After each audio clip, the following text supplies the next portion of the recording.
table for introduction. Hello, I am Brad Miller. I'm the CEO of PSDA. Good morning, Mike DeBrisi, City of Largo.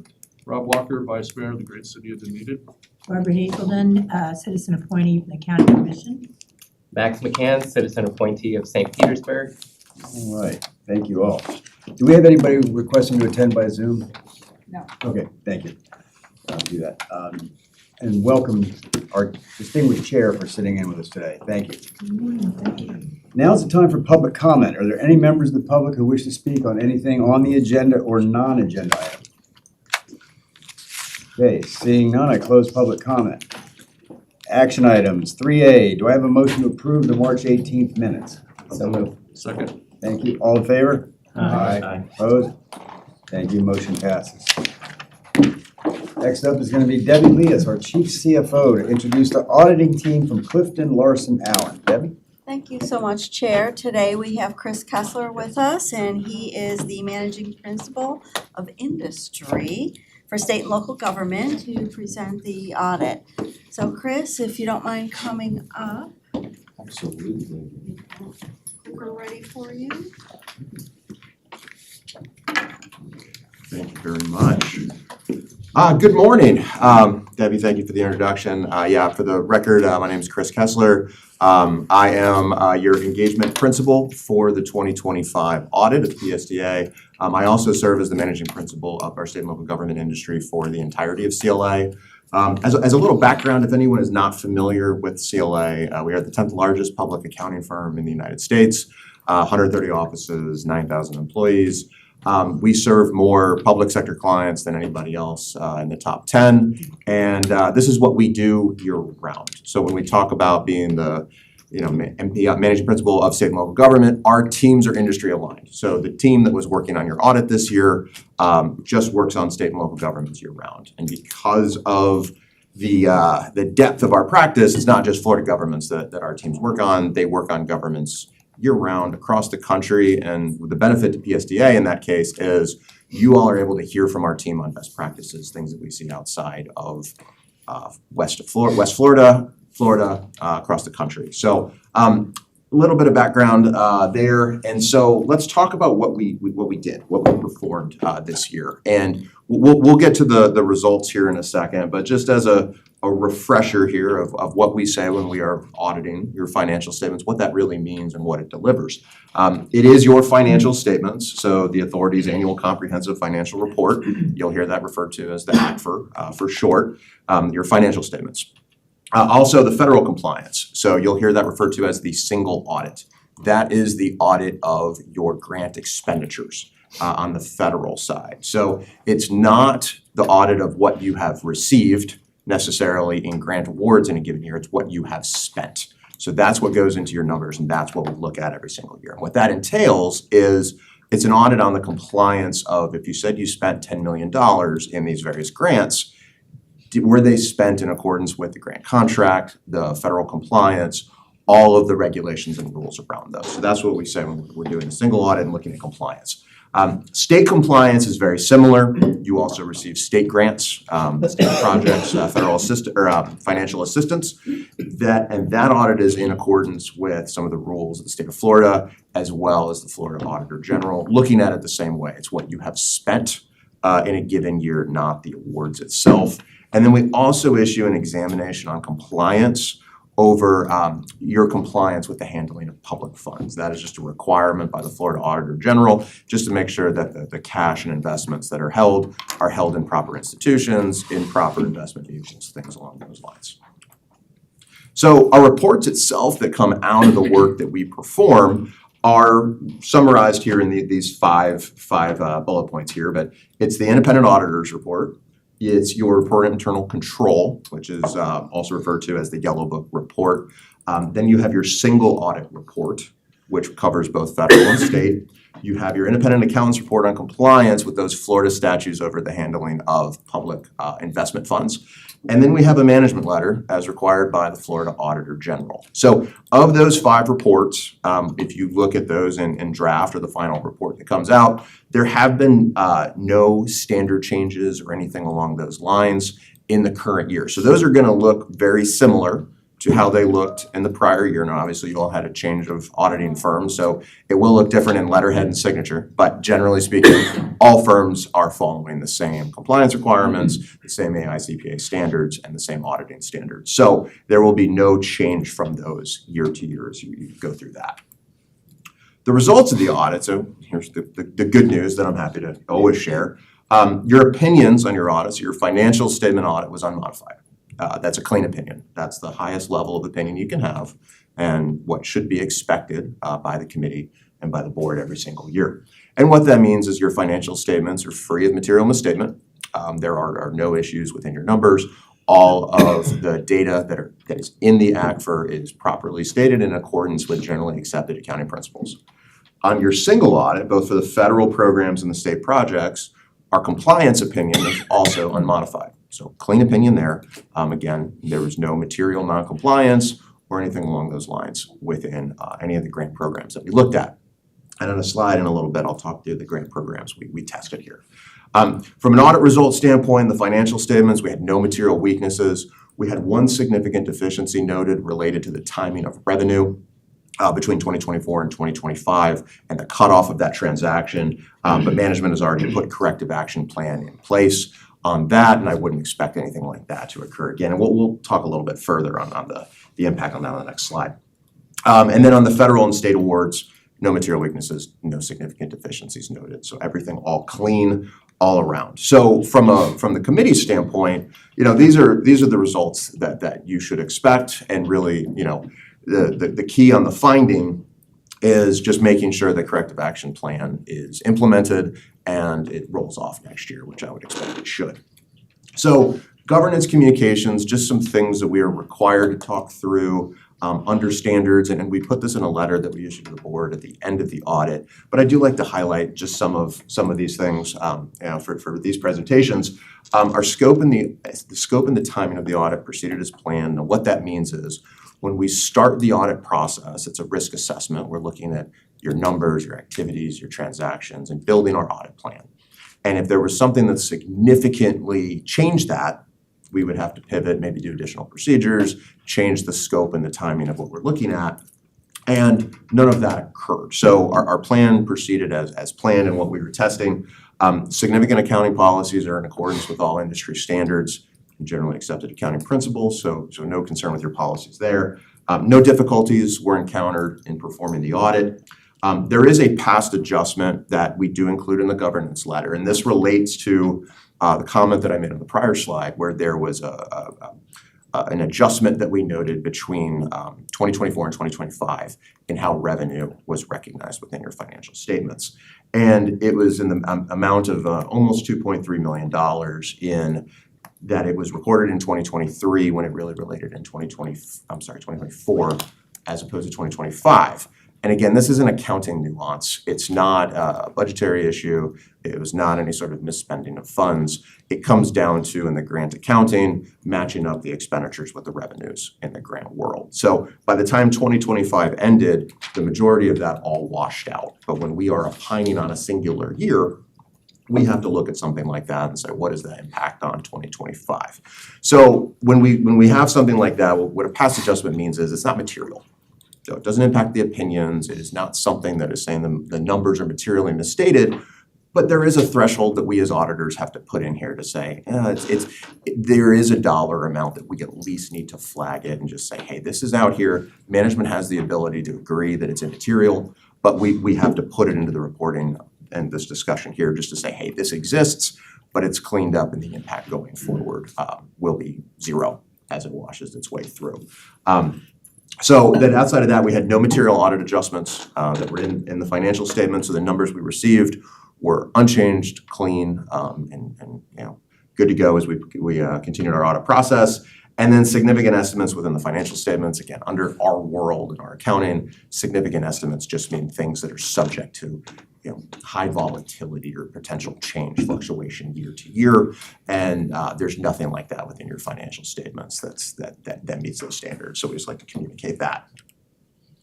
So from a single audit standpoint, when I talk about what we looked at in our federal testing, we looked at your federal transit cluster, which as you all can imagine, is your largest program and expenditure every single year.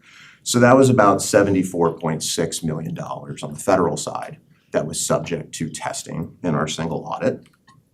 And on the state side, we audited your diesel emissions mitigation program. So this was the Volkswagen rebate fund where you all were reimbursed for, I'll say, destroying some of the faulty buses and engines previously and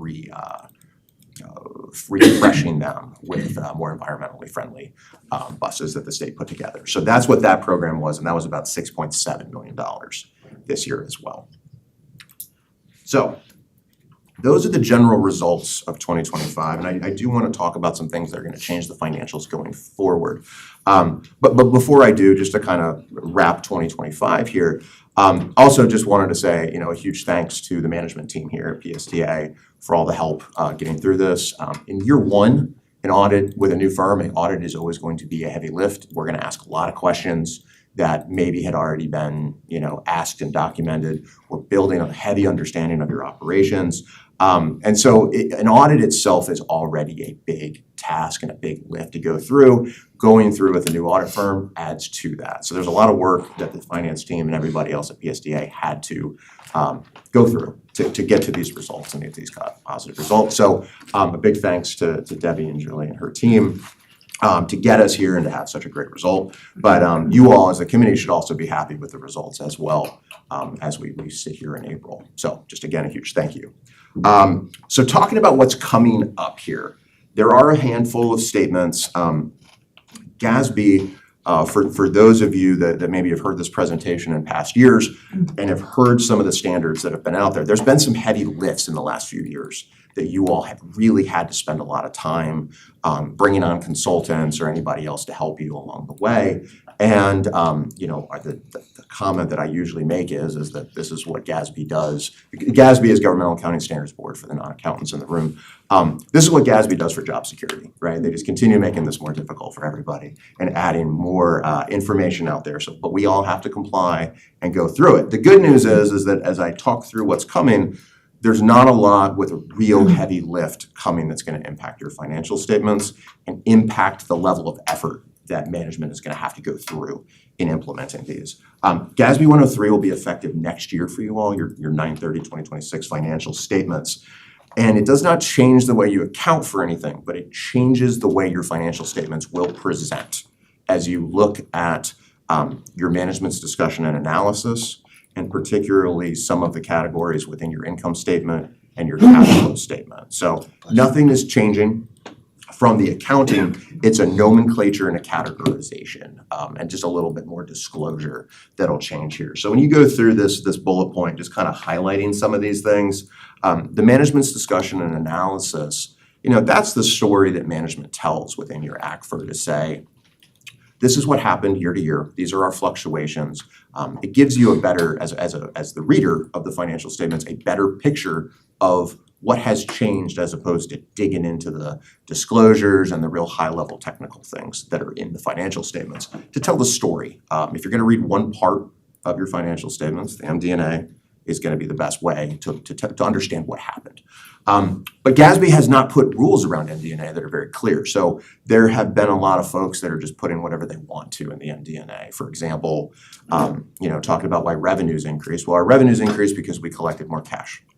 Okay, that's very self-explanatory. Why did we collect more cash? Did tax rates go up? Did we increase fares? What did that look like? Those are the kinds of things that need to be codified in the MD&A. You all have a very strong MD&A as it is. I wouldn't expect there to be a lot of changes, but you'll see some formatting changes.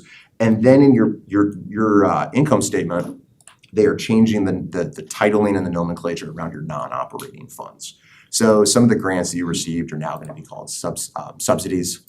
They're going to change some of the categories of what that looks like. So again, does not change how you account for it, but the layout of your financial statements will change slightly as a result of that. So just something to be aware of as you look at it last year, that will be a difference.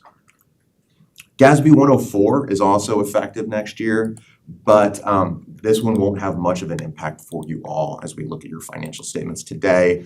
This is, again, just trying to clean up a little bit of the rules about how capital assets are disclosed within your financial statements, making sure there's clear categorization in your footnotes. The only area that may require a change if something like this comes up is how you account and disclose for any sort of assets that you have for sale. Particularly, where we're expect to see this more often is if you have a building for sale and, the building may be, you may have purchased a building at a very high cost 10 years ago, but now the value of that building is dilapidated or the fair market comparables in that area do not match that value. You shouldn't be holding it at the same high value that you originally purchased it for on your balance sheet. So again, probably some low likelihood of these things happening throughout your operations. But again, GASB is just trying to clean up some of the accounting on these things to make sure that everything is transparent as possible for the users. Again, this is a quick one. A lot of what GASB tries to do is just clean up things that they've done in the past they've either realized they missed something or they had the wrong context. So this is an implementation guide requirement. It's going to just change some of the definition of how lease and subscription liability information is flowing through the financial statement. So not a major impact here. And then lastly, subsequent events. So this will be effective for 2027, but still something just to make sure that everybody's aware of. Right now, there's not a lot of great codification around what is the definition of a subsequent event, an event that happens after your fiscal year end that would still significantly impact the reader's opinion and assessment of the financial statements if they knew that existed before the report's released. Typically, we'll see like a debt issuance at a county, city government would be something that typically would trigger a subsequent event.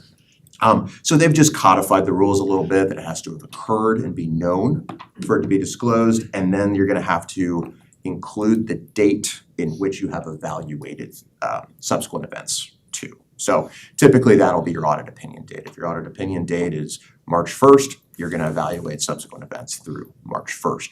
And at that point, you're issuing your report. So again, no major changes, but just things to be aware of and just know that, us accountants are always busy going through things and trying to implement this. So with that said, those are the end of my prepared comments. And actually, the manager in the engagement, Alexandra Mitchell, was supposed to join me. I had some calendar conflicts and ended up traveling yesterday and said I'll just handle this one by myself. So she sends her regards as well. But our contact information is here. If there's ever anything that the committee needs, questions, anything else, we work for you all year round. It's not just during the audit. So, please invite you to always, feel free to ask questions, pick our brains on things or whatever may be on your mind. But with that said, just thank you again, and I'll pause for questions and comments from the committee. Thank you, Chris. Are there any questions from members of the committee? I have a question. Yes. So the VW settlement, does that indicate that the prior audit should have caught that?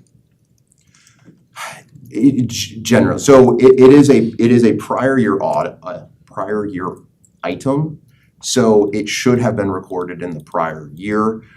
Depending on sampling and depending on how things get looked at, because it wasn't necessarily material, that 2 million, it could have just been, normally missed in the normal course of the audit procedures, but we happened to catch it because we were testing that program heavily in 2025. Commissioner Breezy? And this may be for staff too. In my other life, I oversee several $100 million in government contracts and go through the exact same audit. To what level would a significant deficiency impact going after future grants?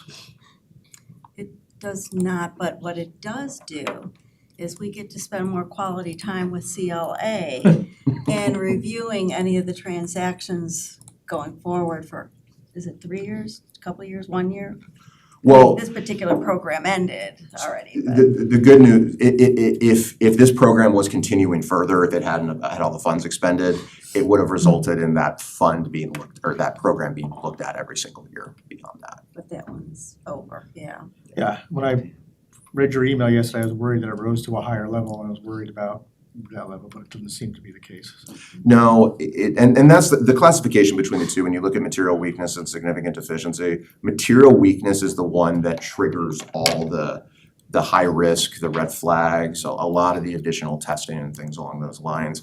A significant deficiency is fairly, I don't wanna say it's very common, but it happens more often than not in this space. And the key is just corrective action. Any regulator will look at that and say, did it roll off next year? Check that box and move on. Any additional questions for Chris? Okay, thank you, Chris. Do I have a motion to recommend acceptance of the audit? So moved. Second. All in favor? Aye. Opposed? Motion passes.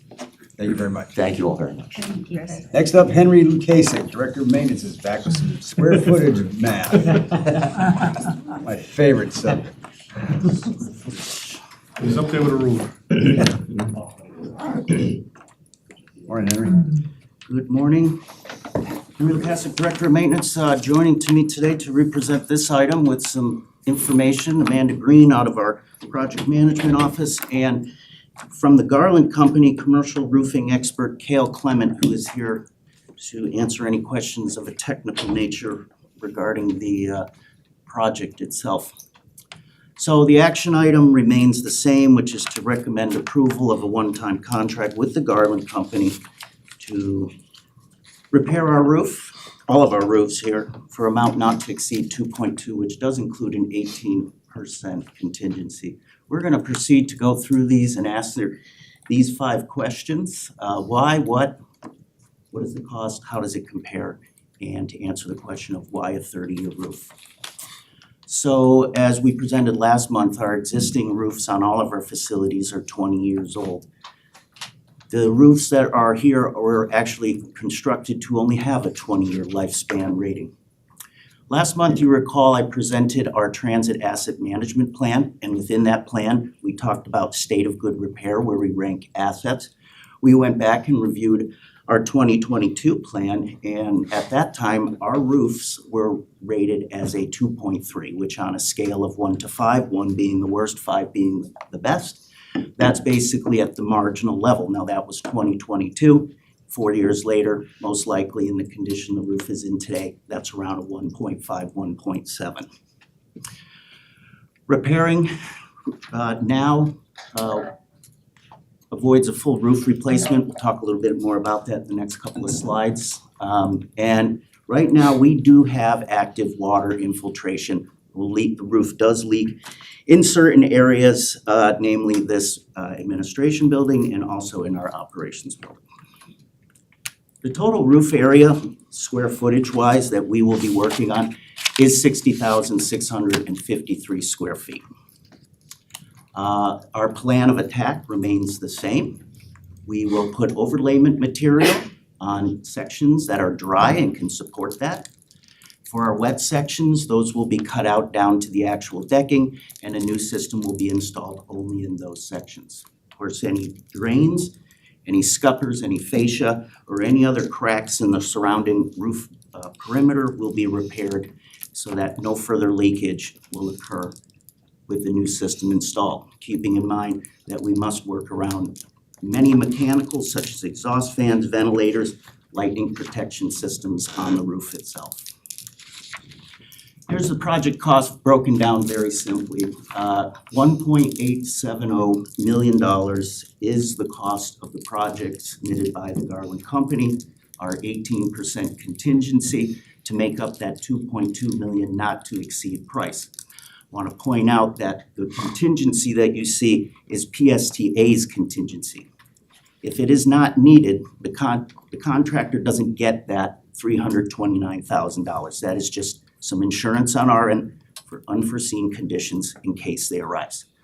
But the base project cost is $1.870314. Since our last presentation, this item, we asked and did some comparables, and on your screen are some projects within the Tampa Bay area and some within Pinellas County of similar projects of size, scope, and complexity.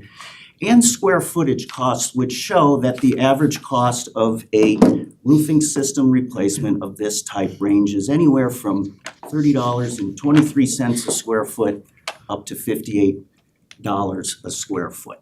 Ours is coming in right at about $30.87 per square foot. So very comparable, very aligned in the range. And again, our 2.2 million not to exceed includes our 18% contingency. Oops, I skipped the slide. Okay, why a 30-year roof? So all of the buildings on this campus are rated for 50 years structurally.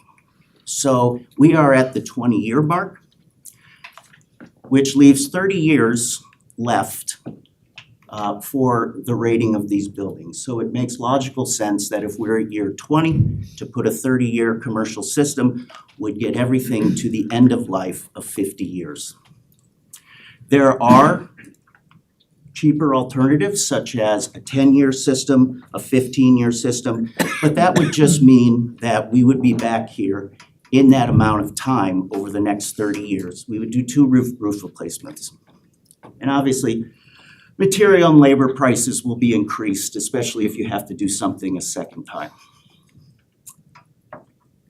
Garland is backed by a 30-year warranty, so that will get us to the end of building life. It covers all of the roof components. So because they're touching every single system on this roofing, that they will be all under their warranty. And since they're performing the work, that it will only be with Garland, so we don't have to try and find different contractors to get warranty coverage or service should something arise in the future.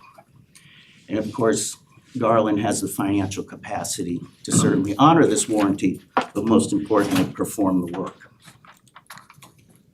So once again, our recommendation is to approve a one-time contract for Garland Company for $2.2 million, which does include our 18% contingency for this roof repair project. And with that, I'll be happy to answer any questions. Thank you, Henry. Appreciate that. Not so much a question as just I guess it is a question. As you recall, last time when this was presented, I immediately calculated this as a $70 a square foot. And the answer I got was, well, that's the cost it is. Then I got a response, well, we miscalculated by twice the square footage. I'm curious how that large of a discrepancy goes from the contractor to you, to Al, to ultimately us with a double cost per square foot. Did nobody run the square footage cost on that at the first presentation? I'm really concerned about that. So what I presented at the last committee meeting, which showed approximately 32,000 square feet, was 2 slides that talked about that we performed a nuclear scan test of approximately 32,000 square feet. The total square footage of the project was always 60,000 square feet. I think the 2 slides that I showed just to demonstrate that we did forensic testing to eliminate any possible unforeseen conditions may have caused confusion on that part. Okay, thank you. Yeah, the original bid and the whole process with the contract and everything has always been the 60,000. But Henry's presentation last month was a little confusing because it showed the 30,000 that was tested. The whole roof was not tested. Okay. Yeah. Again, my concern is still valid that somebody didn't calculate this actual square footage versus what was presented to this committee. And you readily acknowledge when I gave you the math that $70 a square foot is what it is. So it concerns me that we didn't take a proper look at the actual square footage that was being repaired and present this committee with an accurate square footage cost. Which, as I said, I freely admit I used ChatGPT while I was here and said we were paying about double for the square footage at that price, and lo and behold, here we are today with the exact square footage that it should be. So I just want to note that as a concern moving forward. I appreciate the presentation. Does anybody else have any questions? Okay, seeing none, do I have a motion to recommend approval of the roof repair? Second. All in favor? Aye. Opposed? Motion passes. Thank you, Henry. Thank you. Okay, Al Burns, PTSD's Procurement Director, will recommend purchasing a second used ferry, and we understand the Hubbers in the audience, so welcome to you all. Thank you for coming today.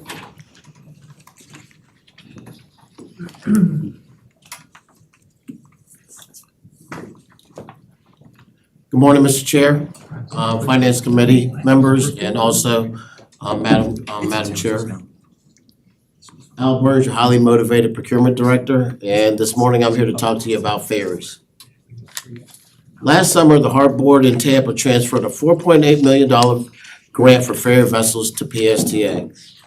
In December of last year, PSTA approved two key items. One, an operating contract with Hubbard's Marina, and two, authorization to acquire the first used vessel for our fleet, the Bay Breeze from San Francisco.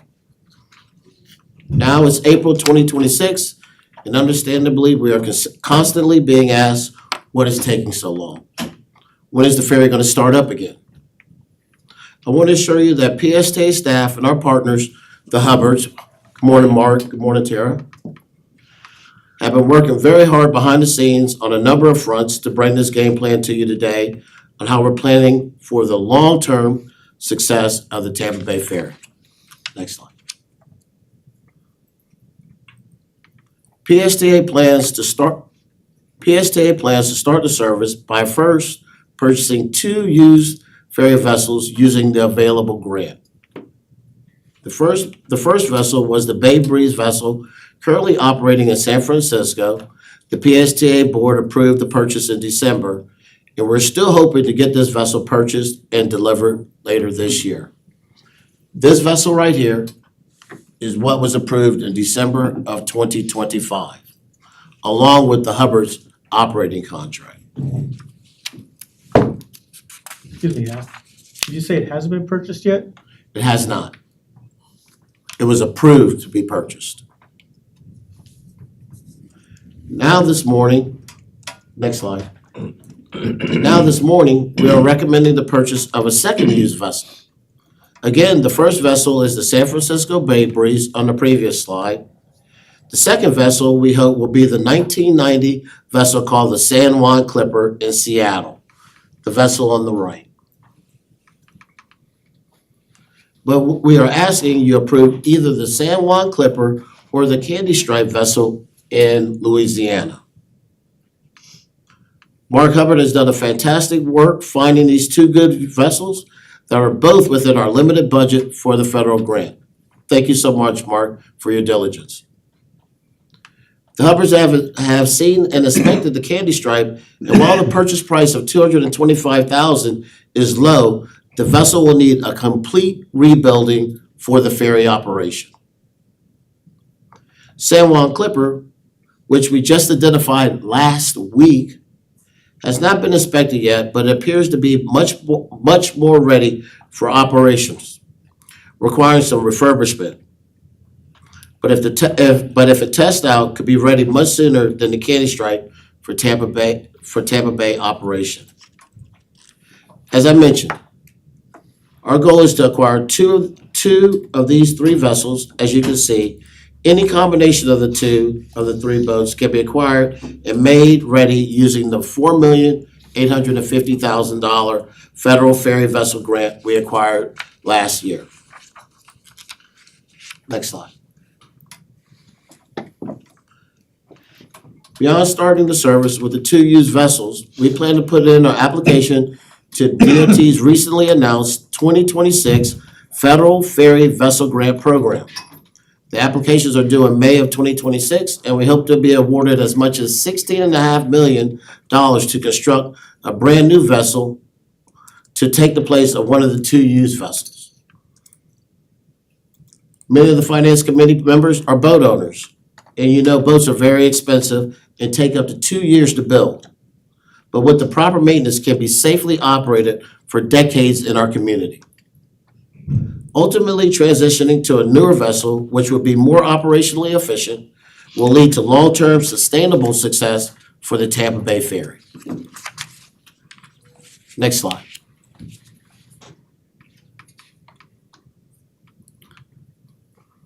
Get the boats, get the docks, get going.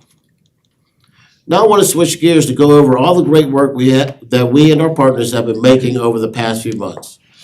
I think I may have asked Brad what's the goal for the ferry at least 20 times, including a dozen times when we were going back and forth from Tallahassee in February.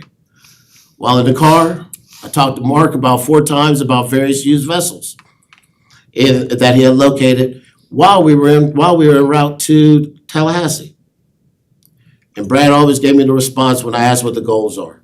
He said, Al, it's simple. Get the boats, get the docks, get going.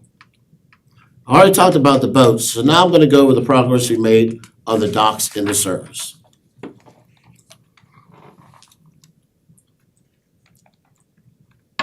I want to acknowledge Chief Planning and Community Affairs Officer Darden Rice. Thank you, Darden. And Director of Project Management, Lucian Capello, and their teams. Thank you, Lucian.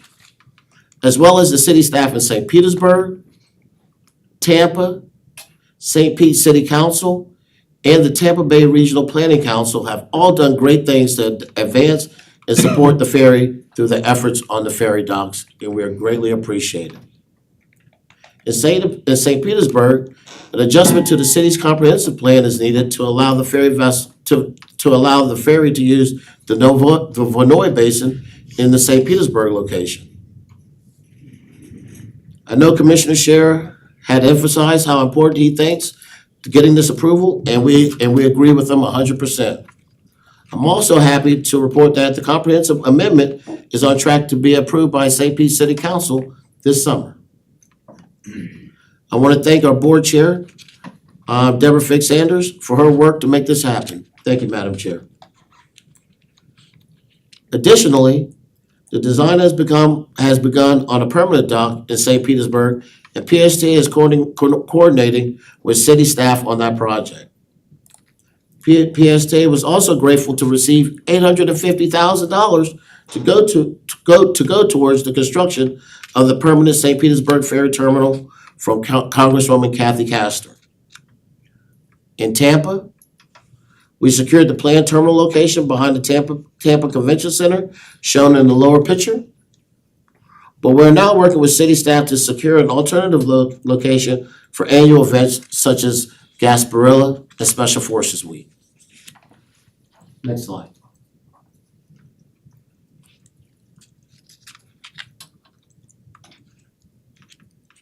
While the ferry vessels and docks and terminals decisions are important and may be more exciting, the most important planning work we have been conducting is to design the initial service plan. And I want to thank Nicole Dufa, Director of Planning, and her staff for all the hard work that they've done. We want to establish the goals for the ferry service operation and maximize the ridership and fare revenue that is expected to cover nearly 50% of the operating expense of the service. The benefit of owning 2 vessels is that for the first time, the service will be operated year-round, 7 days a week. After reviewing 4 Pinellas demand studies and seeing the success on the 7-year pilot cross-bay service, we plan to begin the service focusing most of the service on weekends when tourist ridership is at its highest. Then hopefully over time, the service can be expanded and demand will grow to build up a commuter market with morning and evening trips back and forth. PSTA will provide the most service possible using the fare revenues and public subsidies provided by the cities of St. Petersburg and Tampa. We're tentatively setting the initial fare at $10 per one-way ride. With this revenue and the city subsidies, we believe we will be able to provide approximately 15% more overall service than the previous pilot did, and with 2 boats rather than just 1, departures from Tampa and St. Pete will be significantly increased. They'll be going past each other essentially. Next slide.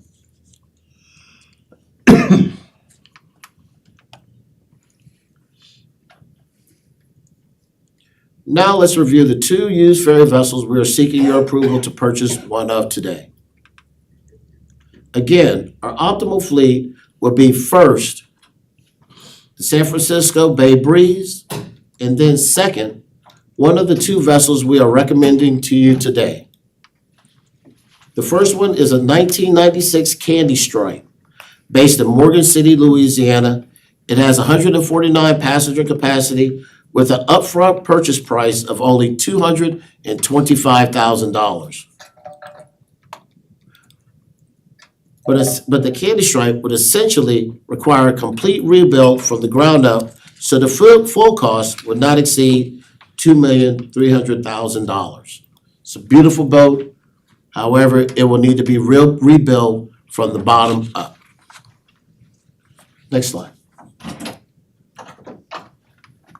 The second and more preferred option is the San Juan Clipper in Seattle, the Hubbards just found literally last week. The vessel cost is $750,000 with refurbishment and shipping estimated at $1,250,000 for a total price not to exceed $2 million. The vessel was used for a private whale watching service in the Pacific Northwest. While the vessel looks good, the Hubbards still will need to complete a full inspection, survey, and sea trials first.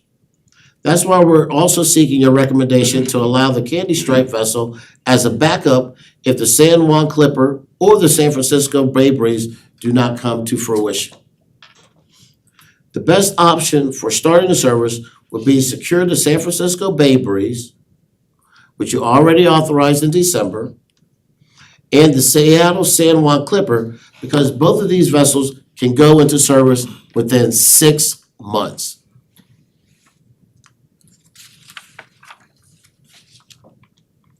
Next slide.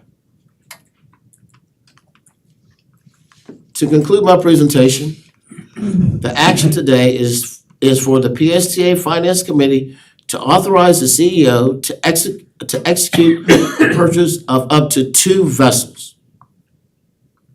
The San Juan Clipper, not to exceed $2 million, and or the Candy Stripe, not to exceed $2,300,000, in conjunction with the approved San Francisco Bay Breeze purchase with total grant funding not to exceed $4,850,000.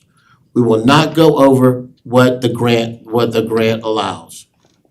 All vessel purchases are subject to successful inspection and testing, with the priority being the San Juan Clipper. Additionally, PSTA's General Counsel will approve the form and structure of the purchase agreements.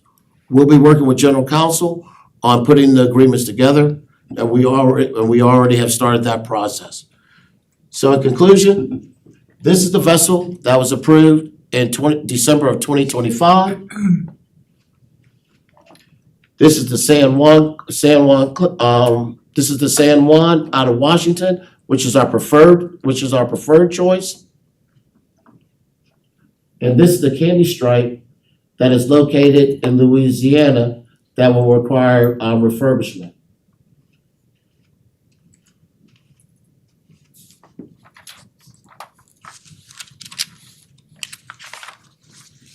That concludes my presentation, and myself, Mark or Tara, are here to answer any of your questions that you may have. Thank you. Thank you, Al. Appreciate the presentation. It's very interesting. Where are we with the Bay Breeze? Where is that evaluation or process? Where is it currently? The Bay, very good question, Mr. Chair. The Bay Breeze is still in San Francisco. We are very, very optimistic that that vessel will be released sometime in the near future. And once that is done, then we'll move to get the agreement finalized and transfer it here to the great state of Florida. So the Hubbards have done all their evaluation work on that one? Is that what you're saying? The Hubbards have had that vessel looked at. However, before it would be put on the boat to be transferred, it has to go on another boat, another vessel to be transferred here. And before it comes here, Mark and Tara and their team would go back up and have another look at it. They did have a representative already look at the boat. Okay. Thank you. That clears that up. Does anybody else have any other questions? Yeah, I've got a question. I'm just curious for the Candy Stripe, kind of how it made that list. You know, it seemed to me the focus would be on purpose-built vessels, you know, with Candy Stripe requiring a complete build from the keel up. I just, what are the benefits of putting this on the list? Is there some redeeming? So I'll take a stab at it, and then Mark, if you can help me out if I fumble. So I asked the same question. What's the value of that? First off, the price points, $225,000. It's a solid boat. It's been in the same area.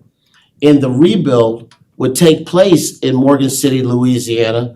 And the person that will conduct the rebuild, our hope, is the same person that has maintained that vessel and has maintained all of the Candy Stripe fleet up to now. So even though it might take a little bit of work, Mark is extremely confident that all that work could be done at the same location, which also cuts down on the logistical costs, and everything could be done at one place in Morgan City, Louisiana. That's correct, right, Mark? That is correct. The vessel is a real heavy vessel from the oil fields. It's a surplus vessel that runs out. So it's built heavy.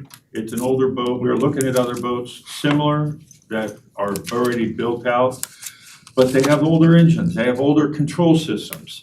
And I didn't feel comfortable putting that on PSTA to have to maintain. What's good about that boat is if we don't have to build it from the keel up, but we have to build all the control systems. It would have new engines, new generators, new control systems, all new seats, the cabin built, welded onto the back, would all be brand new. So essentially, when people go on the boat, it would look and feel like a brand new boat.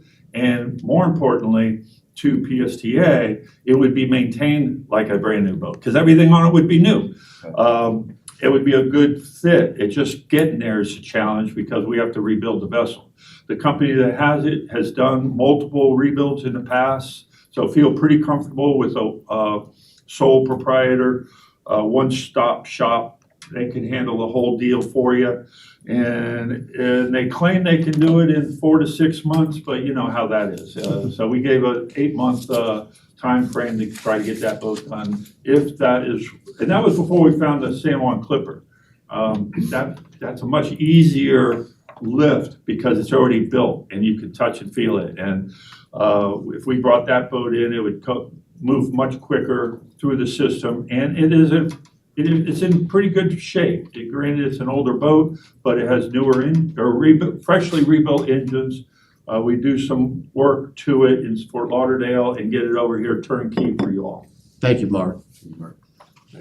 Any additional questions? Just Commissioner McCann? Just a quick thank you to everybody that's working on this. I'm personally excited about this project and eager to see it launch. And I think a lot of other people are too. I think there's a lot of demand for this, and I'm curious to see how successful the whole service is. Thanks, Thank you, everybody. Commissioner Hazelton? Thank you. I am concerned about the brief discussion about putting in for a grant for our $16 million for a new boat. Yes, ma'am. Can you review what you said about that? Because, anyway, go ahead and review what you said about that, please, Al. So right now, the grant application has been released, I think maybe last month, for the DOT's 2026 Federal Ferry Vessel Grant Program. Right now, Darden Rice and her team are putting together the grant application, and we're gonna apply for enough money to be able to buy a new vessel.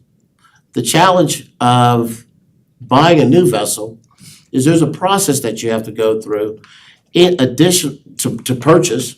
Well, the grant process is one process all by itself. That takes a significant amount of time. Like what? I'd say close to about a year. Yeah.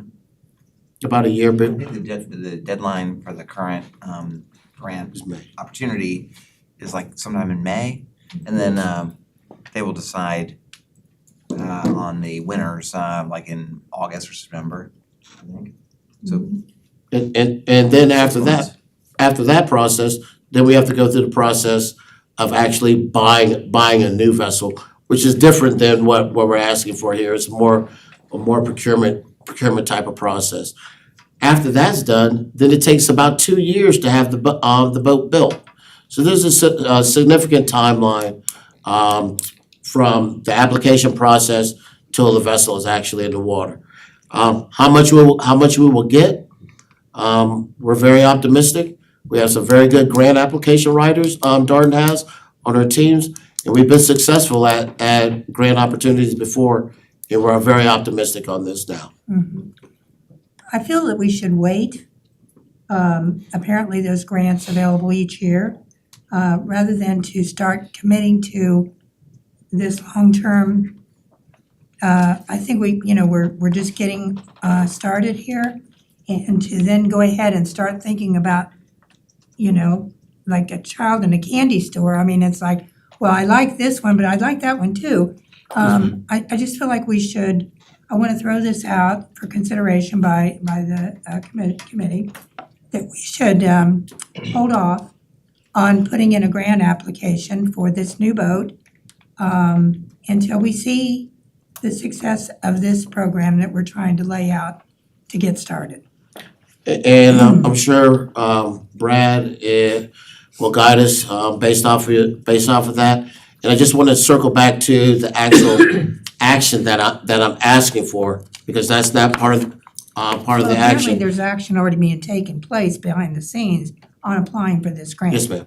So that's why I'm kind of wanting to bring this up for a little bit of discussion. Well, Okay. it's my understanding any grant application comes for us to approval once they get the grant. So I mean, the process is, I understand the staff wanting to start the process would come before us whether to accept the grant or not. Is that true? Yeah. Or is it the other way around, that we would approve going for the grant?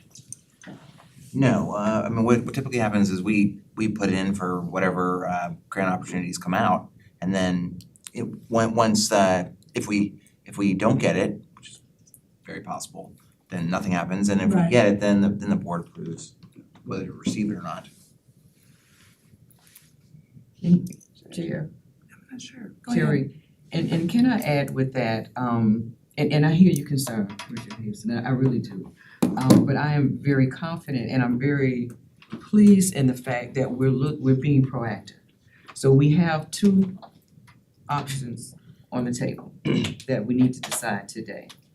I would not like to ask staff to hold into looking into future opportunities, because we don't know where we're gonna be this time next year. And so I think with your clear explanation in regards to the timing of this, that still gives us time, if we don't think that we're having success with the first two, that we don't have to follow through. And as Brad just said, it is going to come to us prior to anything being done. But preparation doesn't have to take a whole lot of planning. We just need to go ahead and get it started. Move forward, in my opinion, and I think we're in a really good place of doing that. So I think I did hear that the ask for today is in either one of these options, correct? Yes, ma'am. Is to authorize the CEO to execute the purchase of up to 2 vessels, the San Juan Clipper, not to exceed $2 million, and or the Candy Stripe, not to exceed $2,300,000, in conjunction with the previously approved San Francisco Bay Breeze purchase, with the total grant funding not to exceed $4,850,000. That's the ask this morning. Move Thank approval. you. Question here. Further discussion. Now, can you clarify the cost estimates? Does that include getting them here? Yes, sir. That's all in. They're pretty far away, so. Say again? Those are all in. That's all, that covers everything, from getting the boat from Washington to Florida or Louisiana to Florida, all logistical, that includes all logistical costs. I do want to add, Mr. Chair and committee members, I want to thank my team, particularly Dana McDonald and Drew Saunders. They've been so valuable assets in helping us through this process as well. Thank you, Al. I like this. I mean, I think the either or gives the flexibility we need to avoid. This boat doesn't work out, never come back again, start the whole process. And that's the intent, And yes, we've sir. certainly got experts running this for us, so thank you. So, do I have a motion to approve? So moved. Second? Second. All in favor? Aye. Opposed? Motion passes. Thank you. Thank you, Mr. Chair and committee members.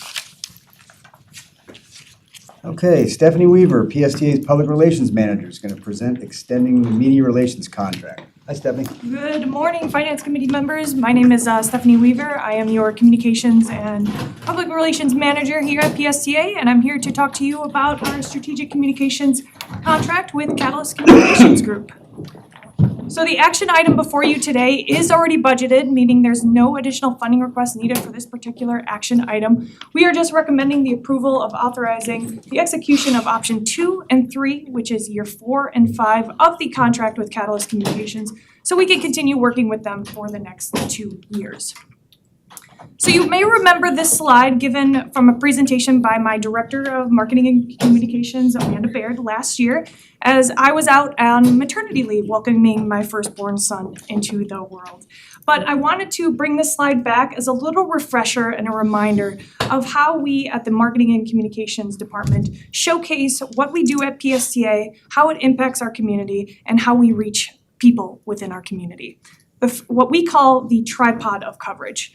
The first leg of that tripod is passenger and community outreach. So that is where we physically go out to community events, we ride our buses, and we speak to our community members face to face about how PSTA impacts their lives. The next leg is the marketing and advertising leg of that tripod, which is your paid media. So that is social media, your Google ads, commercials, that is also our website as well as how we reach our customers. The last leg is what we're going to be talking about today and how Catalyst Communications actually helps us out with, is communications, public relations, and earned media. So they not only give us positive news stories about PSTA in the news cycles, but they also inform our riders of the importance of how PSTA impacts their lives as well. So at PSTA, I am the internal PR department, a one-woman band, as my boss likes to say. But the Catalyst team truly extends that team to reach new heights. And these are some of the services that we collaborate on together. For example, the first one is we collaborate on strategy to garner positive news stories about PSTA, its services, and our partners in the news cycles. For example, you see this photo here of Commissioner Walker at the Dunedin Clearwater Ferry Dock event with Congresswoman Luna. It was a very successful event, and I just want to thank Commissioner Walker again for not only speaking at this event, but also waking up super early in the morning to be interviewed by Fox 13 just days after his knee replacement surgery. So you're a rock star, Commissioner Walker. Thank you again. The next is we build and maintain relationships not only with media sources, but also external stakeholders. The Catalyst team has over 100 years of PR and journalism collectively within their group, and they work with many organizations in the Tampa Bay region, such as the Tampa Bay Area Chief of Police Foundation, Tampa General Hospital, and so much more. Also, Catalyst team doesn't help us just in terms of PR. They also help us increase our workforce numbers. So last year, we had a pretty big need of hiring more bus operators, and we decided to have a media day where we invited reporters to come out to our bus yard and drive a bus with supervision, of course. And once those stories actually aired, we tripled our bus operator applicant pool. So we had 120 applicants, and of those 120, we hired 23 of those to be bus operators. So essentially, we filled an entire superclass of bus operators just by this one media effort. And lastly, of course, the Catalyst team is always at the ready if a crisis situation were to arise, such as bus accidents. And when that awful accident on the Clearwater Ferry happened, the Catalyst team was at the ready to provide statements to the media and provide guidance in terms of PR for us.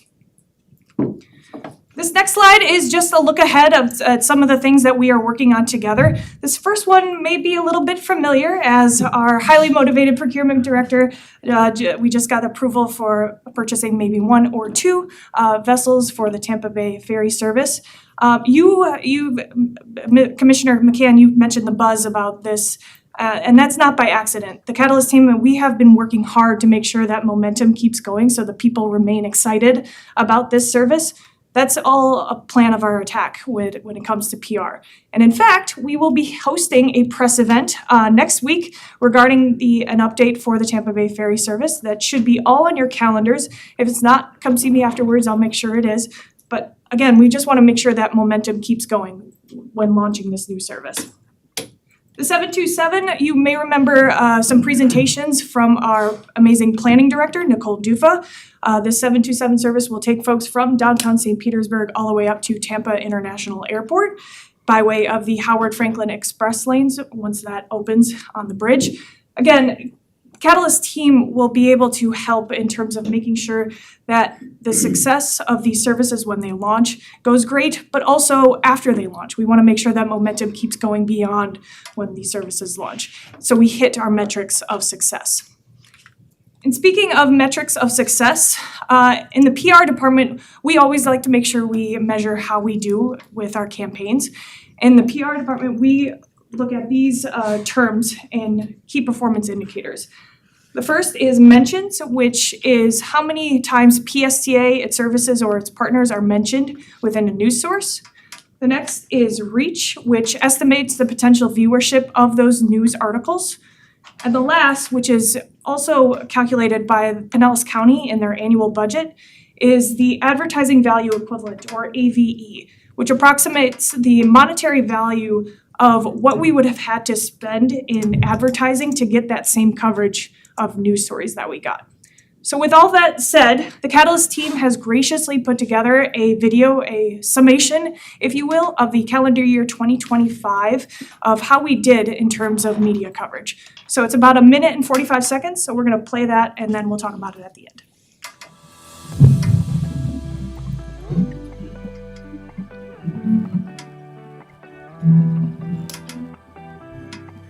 What's the best way to dodge traffic heading into Clearwater Beach? The PSTA says don't drive in the traffic at all. Instead, set sail on the Clearwater Ferry. Pinellas Suncoast Transit Authority launching a new on-demand shuttle service. Tomorrow, PSTA officials, county leaders, and airport leaders are going to introduce the Grouper shuttle service. An affordable way for our visitors to get from this airport to Clearwater Beach.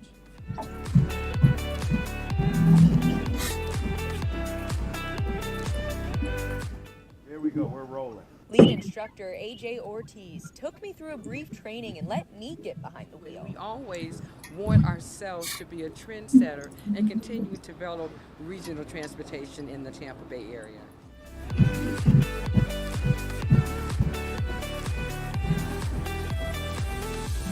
The points at which a person gets off are not at the height they need to be, and so it's very risky coming down that sharp ramp. But the new station that will be on the corner of South Myrtle and Court Street will be twice the size, have real-time arrival and departure info, and much better accessibility. Suncoast Transit Authority giving a full steam ahead, voting unanimously to approve the Dunedin Marina as the next stop on the Clearwater Ferry.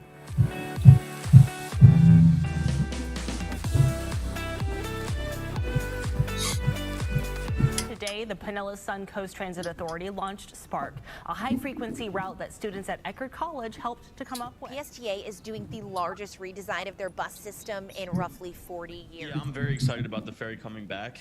It's, probably one of the coolest experiences that I've had as a Tampa resident.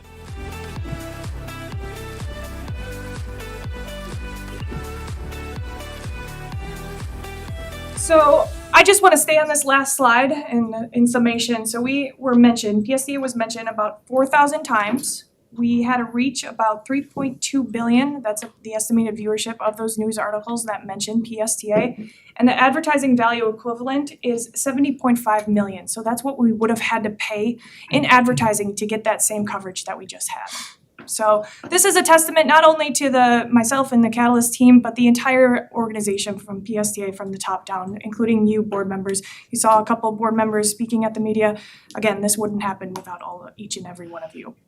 But speaking of Catalyst Communications, I want to recognize and welcome Preston Rudy, the CEO of Catalyst Communications, and also Sabrina Hennessy, the Vice President of Catalyst Communications.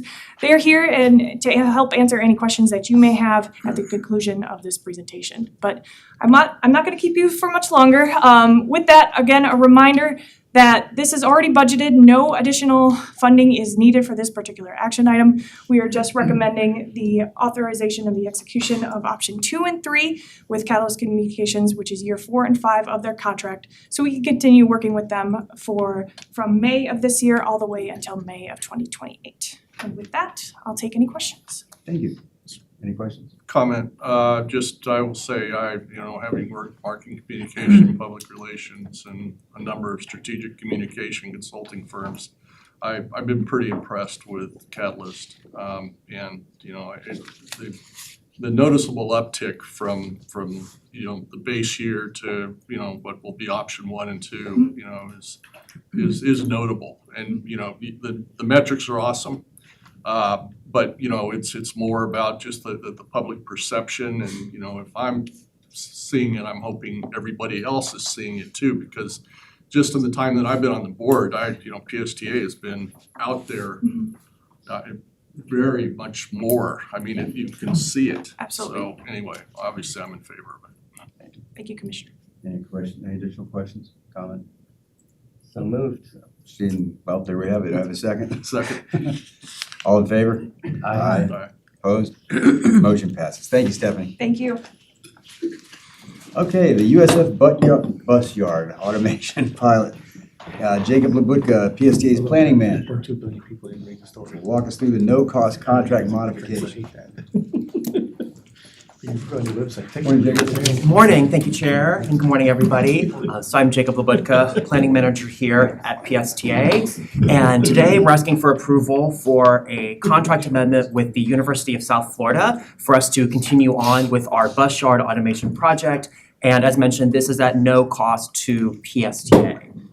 So several years ago, PSTA was awarded an FTA grant through the Bus Yard Automation Demonstration Program to test out what autonomous operations could look like with one of our existing buses out in the bus yard. Following the grant award in 2024, this board approved contracts with both the University of South Florida and a technology vendor called Blue Space to implement the project. Following the approval of those contracts, the project team worked to implement the project and to prepare for a demonstration in our bus yard. But after about a year of working on the project last October, the software vendor Blue Space brought to our attention that they felt that it was not within their ability to continue on with the project. And so the project team discussed and decided it would be best for Blue Space to leave the project. And so PSTA and USF, in conversation with the Federal Transit Administration, decided that we still wanted to continue on with the project despite Blue Space no longer being a project participant. So that leads us to today's action item. So this contract amendment will allow us to continue on with that project by extending the contract for 1 year. And we'll also reallocate those existing FTA grant funds that would have gone to the software vendor Blue Space, and we're reallocating those to the University of South Florida so we can finish the bus yard automation demonstration project. And like I said, this is at no cost to PSTA since this is grant funded. And with that, myself or Henry would be happy to take any questions you may have. Thank you, Jacob. Does anybody have any questions for Henry or Jacob? Okay, seeing none, do I have a motion to approve? So moved. Second? Second. All in favor? Aye. Opposed? Motion passes. Thank you, Jacob. Very much. Okay, on to reports. Julie Lucas, PSTA's Director of Accounting, is going to walk us through the finances. Hi, good morning, Julie. How are you? Good morning, everyone. I'm Julie Lupus, Director of Accounting.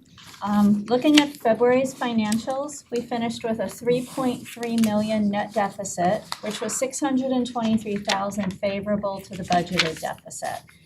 Revenue is $145,000 favorable to budget, driven by the timing of property taxes.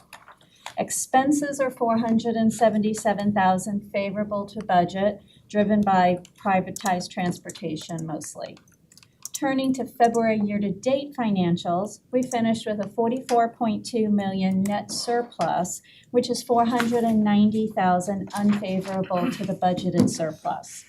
Revenue is $1.3 million unfavorable to budget, driven by the timing of property tax revenue and the timing of trolley and ferry revenue.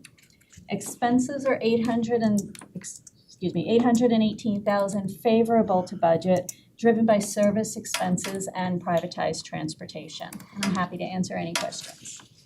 Any questions? Okay, Thank you, Julie. Appreciate it. Thank you. Next up, Al is gonna outline the PSTA contracts report. How you doing, Al? Thank you. Thank you, Mr. Chair, committee members. Al Burns, your highly motivated procurement director. Quarter two report, I just would like to, the quarter two report looks a little different than the quarter one report. We've been monitoring the contracts and staff and I, we've been working to get the contracts closed. Some of the significant contracts that have fallen off from the Q1 report are the Gillig Bus contract, that was an amount of $80 million. That's not reflected in the Q2 report. Also, the Low-No grant for electric buses in the amount of $17 million. That's dropped off from the Q1 report. Clever Devices is the company that we have contract with for our CAD. We did a significant upgrade in the amount of $2.6 million. That has dropped off for our open contract, for our contract support. Just to name a couple other ones, YNS for our computer refresh, that project has been closed, and that's dropped off of, you will not see that on the quarter two report. And a few other ones, for example, the vehicle VMP bus filters, we don't have that contract anymore. Henry elected to add that into a future solicitation that I'll be bringing before you in June. Additionally, we have renewals that have been added to the open contracts, the quarterly contract reports, and we're managing these contracts accordingly. From the time that they expire, we send out notifications to the project owners or the contract owners, and they let us know if we want to exercise them. And once the contract has expired, we shore everything up with the contractor, send them the notifications. And once all the invoices and things have been received and Julie gives us the green light that she's paid everybody, then we make that effort to close the contracts. So I'm so happy that we were able to reduce the value of the contracts, and wanted to point out the addition that the renewals are the software contracts, and we are not prepaying those anymore per what happened previously. So we're managing those diligently. If there's any questions, I'll be more than happy to answer them. Anybody have any questions for Al? Okay, thank you, Al. Thanks, everybody who presented, everybody who had great thoughtful questions today. Does any committee member have any other business to bring before the committee? All right, seeing none, our next meeting is May 13th at 10:30 a.m. and we are adjourned. Thank you, everybody. Any petition?